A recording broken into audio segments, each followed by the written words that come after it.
Lunes 10 de enero, saludos señoras, señores, bienvenidos como cada día a este espacio, a esta revista de prensa, nuestro recorrido diario por el kiosco, por las portadas de los periódicos que se editan en la provincia de Córdoba, Diario de Córdoba, ABC de Córdoba, El Día de Córdoba, como siempre, vistazo a la prensa digital también. Como cada lunes nos acompaña Rafael Aranda. Rafa, bienvenido. ¿Qué tal? Buenos días. Feliz año, nos vemos el año pasado. Igualmente, un año que ha empezado un poco triste, sobre todo en lo que se refiere al mundo de las ciencias y al activismo social, con la pérdida de tres personas importantes. Bueno, uno fue antes de que acabara el año 2021, Amador Jover y Miguel Valcárcel, dos investigadores irreemplazables en su ámbito, y bueno, el fin de semana pasado pues perdimos a una activista social como era Amparo Pernici, con lo cual, bueno, pues empezamos este año 2002 más débiles que como terminamos el 2021, y esperemos que sí lo acabemos más fuerte. Efectivamente, hablaremos también de esa página necrológica que, como señala Rafa, ha tenido unas pérdidas muy significativas en este principio de año. Vamos con este primer vistazo a las portadas de los periódicos, que bueno, hoy coinciden en la fotografía, en el resto de temas por menos. El Diario de Córdoba ha escogido esta foto de Samu, es Samu, ¿verdad? No, Casa. Es Casa. Antonio Casa. Bueno, pues un cierre perfecto. Un cierre se refiere a la primera vuelta de la Liga, del calendario liguero. El Córdoba, como saben, cerró ayer con esta victoria contundentísima, frente al Vélez. También el titular para la economía: los cordobeses han ahorrado 1.182 millones durante la pandemia. Ahora hablamos de ese titular a cuatro columnas del Diario Córdoba. El Diario ABC, la foto también es para, en este caso es Samu, que no me lo pierdo. Samu y Javi Flores, autores de 2 de los 4 goles. El Córdoba golea y no cambia de guión en el nuevo año. La foto del Córdoba la firma Paco González, como es habitual en el fútbol. La del ABC la firma Valerio Merino. El Diario ABC, el titular es para un ámbito nacional. El Congreso lleva 3 años sin controlar los fondos reservados, titular. El Diario del Día, la foto es para Javi Flores, lo tienen, foto de que hizo Miguel Ángel Salas. Sí, es el primero, titular. Bueno, no había duda, iba a ser el primero en cualquier caso, porque el Córdoba ya se ha garantizado el campeonato oficioso de invierno hace algunas jornadas. Y con este 4-1 pues mantiene la diferencia de 7 puntos frente al segundo. Muy contundente el Córdoba, luego hablamos de este tema. Titular para la economía también: la falta de turistas extranjeros lastra, dice, la recuperación hotelera, aunque luego hablamos de esta información, matiza un poco ese dato en la información que redacta los propios compañeros del diario El Día. Bueno, empezamos por el decano, como habitualmente, Rafa. Habla el Diario Córdoba del ahorro importante que hemos podido los cordobeses hacer durante la pandemia, que, como siempre dicen los economistas, hay un dinero que sí que se ahorra, hay un dinero que se retrasa el gasto, que es un poco la esperanza que tienen muchos economistas, que este ahorro de 1.100 millones de euros vaya ahora a la economía, a la calle. Claro, eso es el valor que tiene ese dato, ver si ahora esa cantidad de ahorro es positivo o es negativo. El hecho en sí es que durante la pandemia, en la que, recordemos, estuvimos muchos meses encerrados en nuestras casas sin apenas posibilidad de mover nuestro dinero, nuestra liquidez, los cordobeses hemos ahorrado 1.182 millones de euros. Eso es una proporción interesante dentro del global que ahora mismo los cordobeses tenemos depositados en los bancos, que es una cantidad que asciende en torno a unos 14.500 millones de euros. Todos los economistas, los analistas económicos, cuando a mediados del año 2020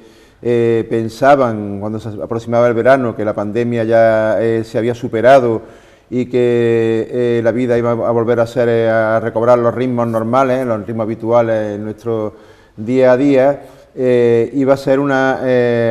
cantidad económica que iba a implosionar y que iba a movilizar el mercado, con lo cual las previsiones económicas para el año 2021, para el año que acabamos de despedir, eran previsiones de un alza de consumo, porque se esperaba que esos 1.182 millones iban a acabar apareciendo e invirtiéndose en determinados sectores de consumo. Sin embargo, una vez que ha acabado el año 2021, esos 1.182 millones de euros siguen prácticamente estancados en las cuentas bancarias. Hay sectores que siguen encendiendo la luz roja de alarma, como puede ser el sistema de la venta de vehículos, que apenas se ha movilizado. La vivienda ha crecido, el visado de vivienda, sin embargo, la venta de viviendas tampoco se ha desarrollado exponencialmente como cabría esperar con ese dinero que hay ahorrado. Y la última nos ha llegado con el lamento a las puertas de las rebajas del sector del comercio, que dice que ha cerrado el año 2021 con pérdida en torno a un 32% con respecto a antes de la pandemia, al año 2019, con lo cual, bueno, pues esos 1.182 millones de euros parece que siguen siendo ahorros, más que un potencial económico en movimiento, y bueno, me imagino que formarán parte para el próximo año de la misma previsión que hicieron los economistas para el año 2021. Si ese 1.182 millones de euros empiezan a salir a la calle, posiblemente sea un año de bonanza económica, si no, pues volveremos a estar en los mismos niveles en los que nos encontramos ahora. Sensación que hay en la calle, porque mucho de este ahorro no es solo doméstico, también es ahorro de empresas, es que no vemos claro que esto se haya terminado y que hay que seguir dejándolo ahí. Decía no sé quién era que en época de crisis mejor no hacer mudanza. Deja el dinero quieto ahí, no vaya a ser que esto por un momento dado vuelva a complicarse, hubiera un confinamiento, hubiera un cierre horario, unas limitaciones, vamos a guardarlo unos mesecillos más. Sí, además por lo general, bueno, solemos ser bastante conservadores con nuestro ahorro. Yo además hablo en primera persona, ¿no? Yo suelo ser bastante poco arriesgado a la hora de invertir en fondos prefiero tener el pájaro en mano que el ciento volando, ¿no? Y creo que la misma perspectiva que tengo yo la tienen infinidad de gente, que además están invirtiendo ese dinero en pólizas privadas en compañías médicas, a la vista de que la atención primaria, el servicio que está prestando es lento y que no alcanza a nuestras perspectivas. Están invirtiendo en pequeñas reformas dentro del hogar, en las que, como todo el mundo sabe, se moviliza también mucho dinero negro, con lo cual es dinero que no se contabiliza, que se está moviendo, etcétera, etcétera, ¿no? La previsión, seguramente, ya digo una vez más, de los economistas será que en el momento en el que se supere la pandemia y la gente vaya recobrando el pulso de la vida normal que teníamos antes de que el virus nos atacase, ese dinero debe de moverse, con lo cual debe suponer un impulso para todos los sectores económicos. Entre ellos el turismo, como señala, vamos a dar salto, el diario El Día habla de turismo a la portada, y es cierto que la falta de turistas extranjeros ha lastrado la recuperación hotelera. En cualquier caso, Córdoba ve más turista nacional que del extranjero. Incluso luego en la información que publica Cantador en El Día, bueno, habla de que efectivamente las previsiones no son malas, las perspectivas tanto para la hostelería como para el alojamiento son buenas en este 2022, porque se espera que poco a poco vayamos recuperando la normalidad. Bueno, efectivamente es un dato que es un poco relativo, porque la mayoría de los turistas que vienen a Córdoba, como ya quedó publicado el pasado verano, es turismo nacional, ¿no? El principal foco de turismo que hay de los que vienen a Córdoba, los principales focos se encuentran en Madrid y en Cataluña, y después, bueno, pues dentro del turismo internacional tampoco es que tengamos demasiada capacidad de captar, viene mucho turismo francés, posiblemente un turismo que viene movilizado todavía por la enorme campaña que se hizo en su día cuando vino a jugar la Copa Davis la selección de Francia, en la que hubo campañas agresivas para atraer turistas en ese momento procedentes de Francia, y de hecho, bueno, pues tuvo rendimiento porque sigue siendo el principal foco de turismo en el extranjero que hay. Sin embargo, bueno, es lógico que haya caído durante los últimos meses el trasiego de visitantes del extranjero por la cantidad de dificultades protocolarias que tienen que seguir para salvar los controles que se hacen por el tema del coronavirus, y que el turista que haya venido a Córdoba en los últimos tiempos sea un turismo más nacional, que ya sabemos también que en muchos casos no es un turismo que venga en Córdoba a pasar más de una noche, sino que es un turismo que viene más de paso. No es como el turista extranjero, que es el valor que tiene, que el turista extranjero sí pernocta algún día más en Córdoba, pero ya digo que es un dato, un valor que es un poco relativo, por cuanto nuestro principal cliente no se encuentra en el extranjero. Efectivamente, hoy presenta, por cierto, Juan Marín en Madrid presenta el FITUR, la presencia de Andalucía en la Feria de Turismo de Madrid, y a veces echamos en falta una estrategia más dirigida a eso, ¿no? Porque parece que se reserva al turista extranjero para sol y playa, para la Costa del Sol, para Sierra Nevada, y nosotros nos quedamos con el turista del AVE, que de ida y vuelta, que llega, rebota y se vuelve a su casa, gasta poquito, a lo mejor gasta en un restaurante de lujo y poco más, o al turista, peor todavía, el del autobús que viene de excursión de Sevilla a Granada. Creo que falta un poquito de quizás estrategia para captar. De todas formas, la gente viaja, la gente se mueve. Yo he sido de los osados que durante la Navidad me he arriesgado a estar confinado en un hotel en el extranjero durante un tiempo, si me enganchaba el virus, en este caso la variante Omicron, porque he ido a Francia, y comparando con otra situación anterior en verano en la que había estado en Francia hace también relativamente poco, unos 4 o 5 años, comparando fotos del antes y el después, la cifra de visitantes que había en el Louvre, en la Torre Eiffel,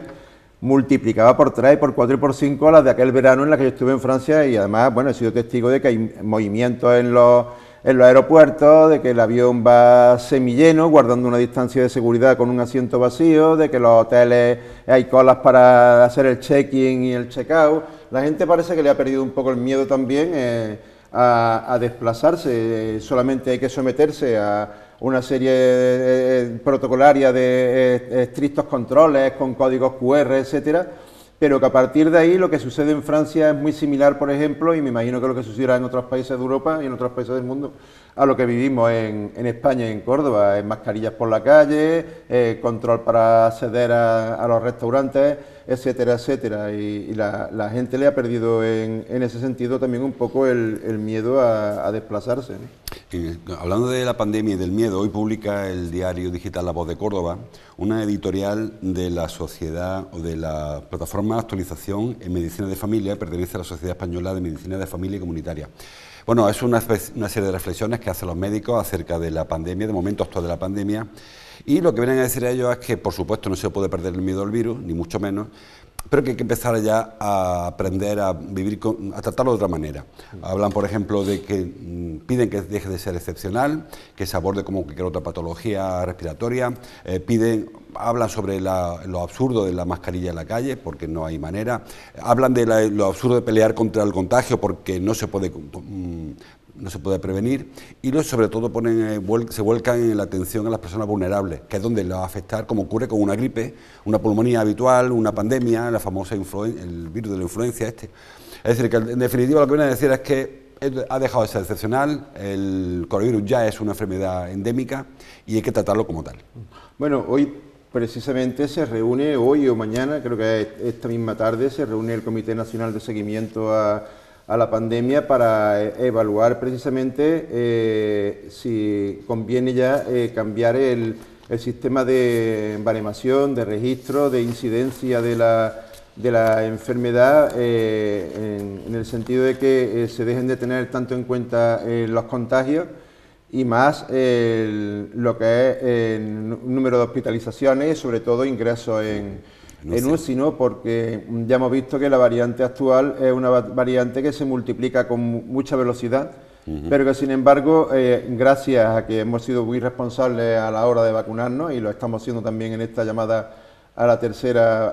dosis, la incidencia en nuestra salud está siendo muy relativa. De hecho, hoy también el día, por ejemplo, viene a dar unos datos que son el paisaje, el panorama de lo que ha sucedido en esta última ola, en el que los contagios se han triplicado con respecto a la primerísima ola que a todos nos acongojó, y sin embargo el número de defunciones pues está por debajo de aquel periodo, ¿no? Hoy, ya digo, el comité de seguimiento posiblemente ya dé lo que sea el primer paso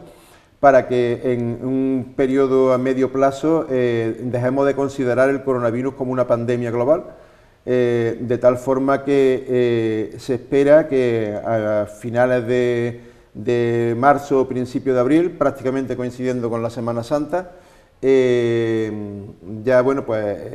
el coronavirus se ha considerado como una epidemia, más que una pandemia, una epidemia en el nivel como puede ser la gripe, que estacionalmente pues nos recomienden volver a vacunarnos, y una enfermedad que iremos superando como se supera un gripazo, un resfriado o incluso la gripe A, que también hace unos años asustó y nos tuvo también en el límite del miedo. Esta misma asociación, la plataforma que le hablaba antes, recomienda que dejen de darse el parte diario de coronavirus, porque bueno, no se da el parte diario de la gripe, ni el parte diario del sarampión, ni el parte diario de cualquier otra cosa. Hay una anécdota, por cierto, que no viene de ahí, con el tema de la flurona se ve que la flurona es una especie de enfermedad, una parte de dientes, ¿no? que consiste en que se combinan las palabras en inglés de influenza, del virus de la gripe, con el coronavirus, y del flu y rona sale el flurona. Y los médicos bromeaban el otro día que hay gente que tiene la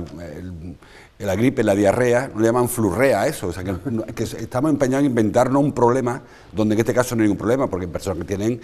la gripe porque son dos virus distintos, claro. La frutura, que es que te has roto el brazo y tienes rotura, ¿no? La mezcla ya de sí. Sí. Realmente, ya digo, o sea,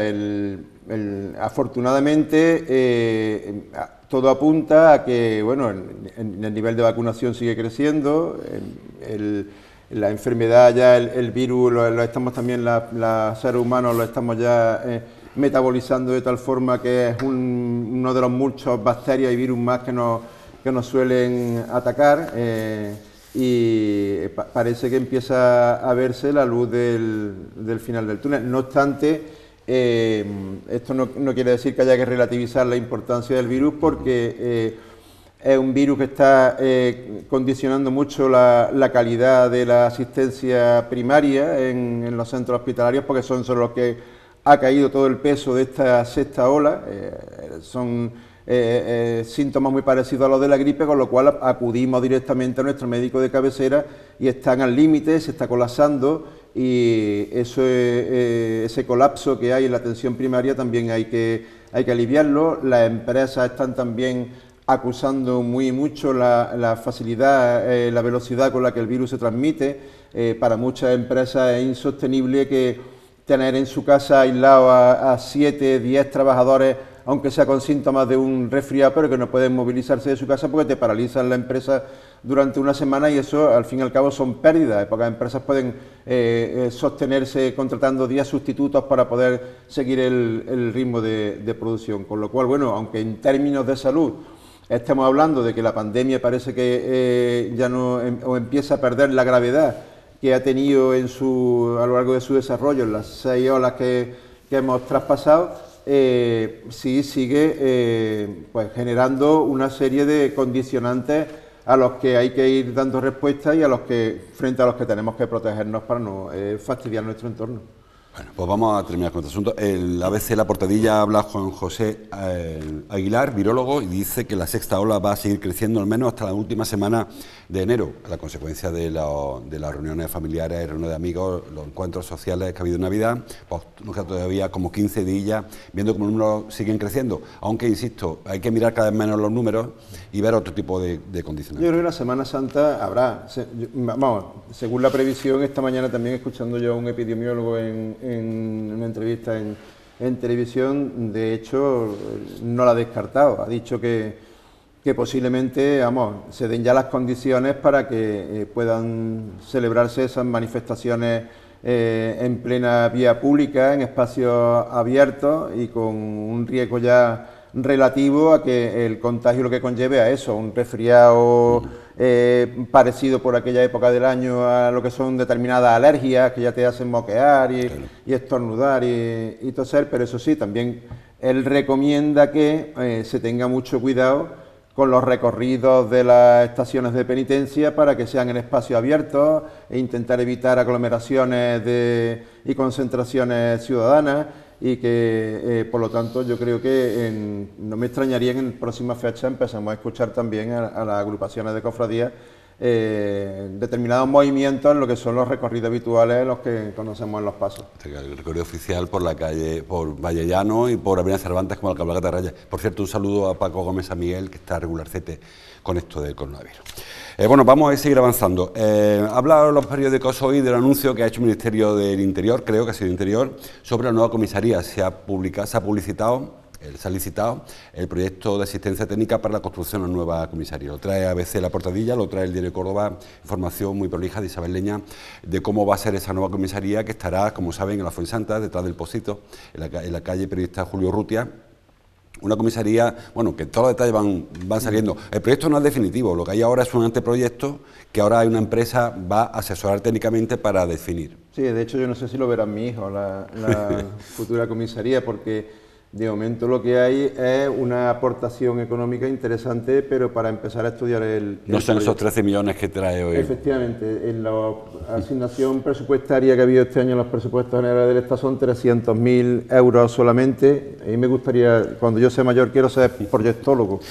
porque 300.000 euros por un proyecto, eso es de los que te retiran para toda la vida. Pero de momento, bueno, recordemos el recorrido que ha tenido la comisaría. Se da por obsoleta la comisaría que hay en Campo Madre de Dios, más que obsoleta hace tiempo que debería haber sido derribada ya, porque los que por cuestiones de trabajo entramos allí con alguna frecuencia, llama la atención las condiciones en las que se encuentra ese viejo ya edificio, ¿no? El primer proyecto, la primera, siendo José Antonio Nieto director general de Seguridad y alcaldesa Isabel Ambrosio, lo primero que se habló fue de bifurcar la comisaría en dos edificios, uno que estaría por poniente, precisamente, que sería el edificio quizá un poquito más de más envergadura, y ahora el tercer paso ha sido convenir en que en vez de dividirlo en dos, es más funcional un solo edificio que iría destinado a una zona próxima a donde se encontraba antiguamente el Estadio del Arcángel, próximo al centro comercial el Arcángel, la calle Periodista Justo Urrutia, así pegado al campo de Enrique Puga. Ya digo, no hay ni fecha para empezar la obra, no hay ni fecha para encargar el proyecto definitivo. Ahora mismo lo que hay es se va a empezar a llevar a cabo el estudio de cómo debería ser comisaría, un estudio por el que cuenta con 300.000 euros de los 13 millones que cuesta desarrollarlo en sí, y lo que sí parece que se tiene claro es que será un edificio de 3 plantas en el que se centralizarán la mayoría de los departamentos policiales que hay en Córdoba. No implica eso que se cierre la comisaría que hay ahora mismo en Doctor Fleming, en la plaza de la Policía Nacional, ni la comisaría que hay en el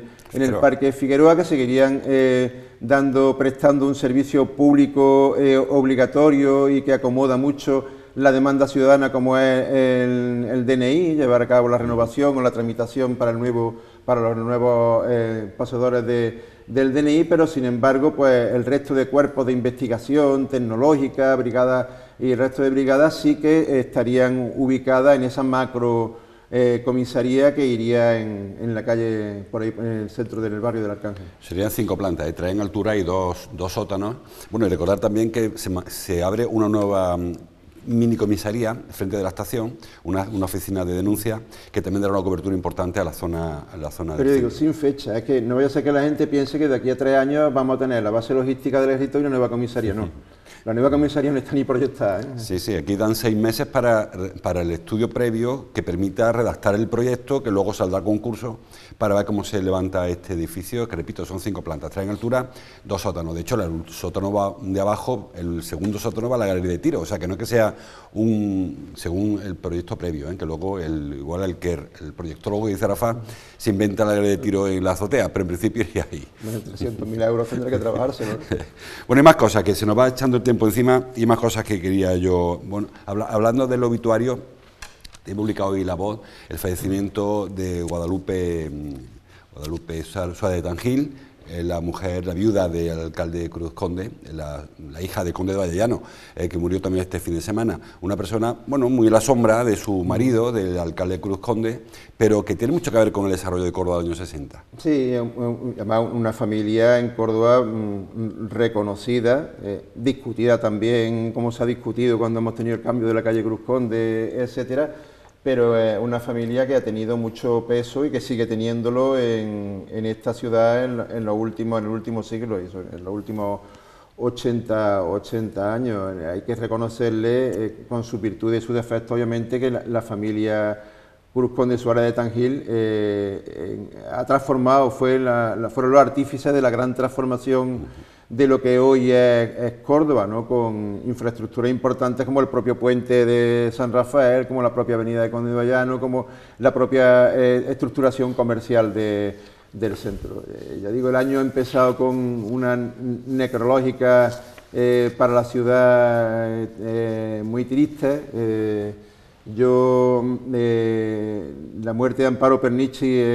la lamenté profundamente porque es una persona que yo creo incluso algunos que están en contra de su punto de vista ideológico también la han lamentado porque es una persona íntegra, luchadora,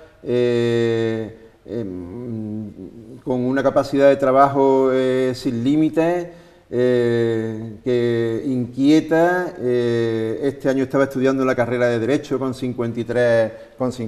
años. Quería perito, era ampliar su formación y todo eso con todas esas virtudes poniéndolas al servicio de los demás, con lo cual es plausible. Y la figura científica de Miguel Valcárcel, que se nos despidió anteayer, en una edad relativamente joven, como son 73 años, yo creo que en Córdoba es insustituible, es de las principales figuras científicas que ha dado España a lo largo de su historia, y no estoy exagerando, porque sobre todo conocemos mucho o escuchamos muchos científicos sesudos que cuando hablan no sabemos ni de lo que nos están diciendo y nos quedamos con la boca abierta y a lo mejor nos está diciendo una vanidad. Pero una banalidad, pero tenía la capacidad, por eso también ha sido un gran profesor de universidad, de hacer inteligible cuestiones científicas que no lo eran. Cuando hablabas con él y te explicaba la ciencia o te hablaba de ciencia, lo estabas captando, vamos, como si te estuviera hablando una persona de tu mismo nivel, tu mismo coeficiente intelectual, ¿no? Él era una persona que estaba muy centrada sobre todo en la nanotecnología. Por ejemplo, cuando hablo de nanotecnología, inventar una fibra para el traje de cazador, para que cuando uno sude no huela y el animal se acerque, cosas así que son rutinarias y que él desarrollaba también en su labor científica y que cuando te la exponía, te la explicaba de tal forma que uno salía pensando que también era científico porque se había enterado plenamente de lo que le había dicho. Dicho sea a título de anécdota, pero ya digo, lo que he dicho al principio de este programa, ¿no? Hemos empezado el año 2022 siendo más débiles, hemos perdido potencial humano muy importante y espero que cuando lo acabemos pues hayamos podido recuperar con afortunadamente generaciones que también van creciendo y nos van demostrando su capacidad. Bueno, pues un saludo a toda la familia, a los familiares, a los amigos de las personas que nos han dejado en este puente y bueno, todos los que nos de este fin de semana y los que, como decía Rafa antes, Amador Jover también, que se nos quedó unos días antes. Hablando de formación, hoy regresan los alumnos a las aulas, apenas la mitad de los chicos y chicas están vacunados, habrá que hacer balance quizás mañana de cómo sea este primer día de retorno a la clase, al menos es cómo andan las plantillas de los docentes, que es el mayor problema. Nos quedan un par de minutos, lo vamos a dedicar al fútbol. Veíamos las 3 fotografías de los 3 periódicos hoy, también los digitales, lógicamente, hablan del triunfo ayer del Córdoba, un triunfo incontestable, aunque es verdad que al principio el Vélez aguantó el tirón y parecía que se complicaba el partido el primer tiempo, luego el Córdoba arrolló. Sí, bueno, el partido fue en sí el resumen de lo que ha sido la primera vuelta para el Córdoba Club de Fútbol en casa, ¿no? Una superioridad aplastante, una imagen de que cuando el equipo se decide meter la quinta marcha,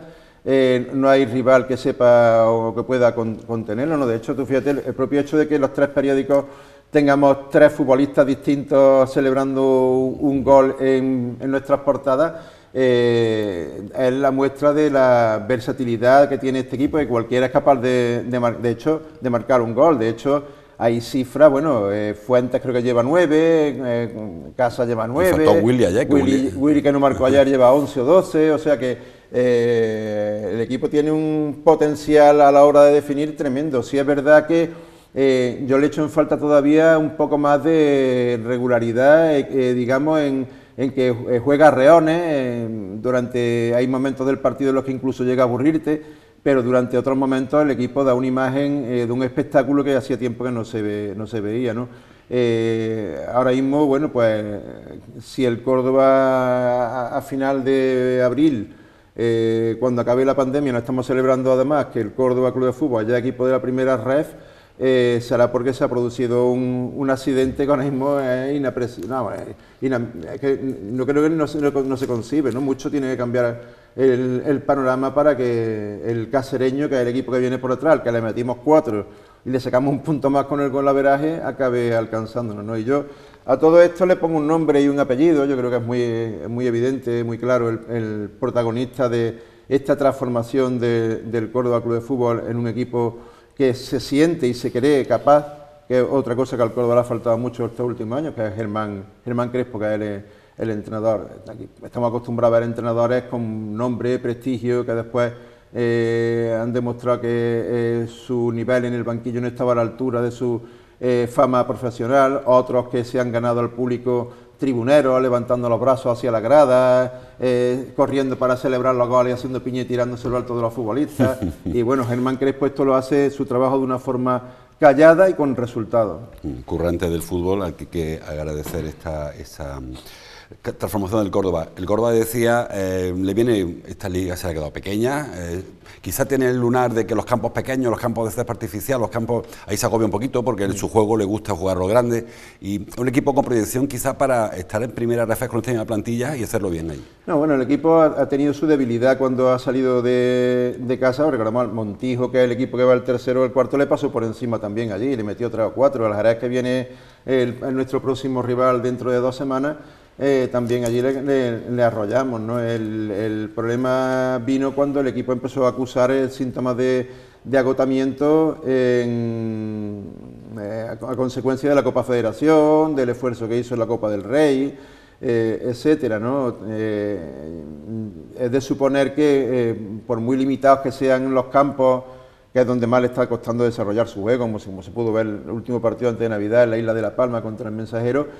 mientras que siga sacando con la solvencia que está sacando los partidos en casa, la media inglesa, diríamos, de victoria en casa, empate fuera, le da para ser el campeón, ¿no? Bueno, pues les recuerdo que a continuación de este programa podemos ver el partido de ayer, si no lo vieron, el partido de Córdoba Mensajero, el Córdoba Vélez, no digo resultados, bueno, 4-1, lo ponen todos los periódicos, así que muchos goles y merece la pena ese espectáculo. Bueno, y ahora camino de Bahrein, a las 7:30 de la mañana estaba en Madrid para coger un vuelo